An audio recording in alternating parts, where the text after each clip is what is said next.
রোজ দিন যেই টাইমে উঠি আজকেরও সেই টাইমেই উঠেছি। উঠে ফ্রেশ হয়ে নিচে চলে এসেছি রান্নাঘরে। রান্নাঘরে এই যে বাসনগুলোকে তুলে রাখলাম, মা কালকেরই ধুয়ে রেখেছে। আর রাতের বেলা তো প্রত্যেকদিনই মা রান্নাঘরের কাজ কমপ্লিট করে রাখে, যাতে সকালবেলা একটু তাড়াতাড়ি কাজ হয়।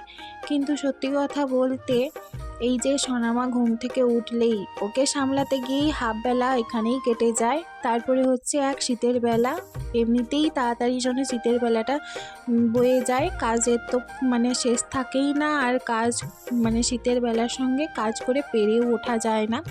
যাই হোক, ওদিকে হচ্ছে অনেক কাজ করে নিলাম, কাপড় জামা ধুয়ে ছাদে মেলে দিয়েছি। তারপরে এসেই দেখি এই যে আমার সোনামাটা উঠেও পড়েছে। উঠেই এই যে দুষ্টুমি শুরু করে দিয়েছে। এখন তো হালকা হালকা নাড়াতে পারে, তাই জন্য এখন বেশি হামাগুড়ি দেয় না, এখন বেশি এরকম দাঁড়িয়ে পড়ে। খুব ভয়ও লাগে মাঝে মধ্যে যদি পড়ে যায়।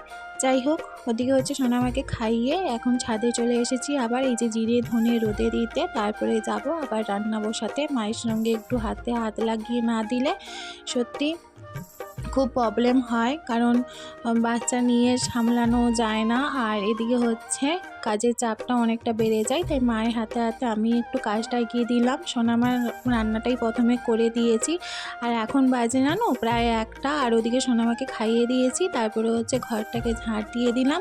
তারপরে এদিকে হচ্ছে আমি ফুলকপি আলুর তরকারিটা তুলেই সঙ্গে সঙ্গে স্নান করতে চলে গেছি। এখন বাজে প্রায় 2টো, আমি যাব স্নান করতে, তারপরে এসে খাবো। চলো আজকের মতো টাটা।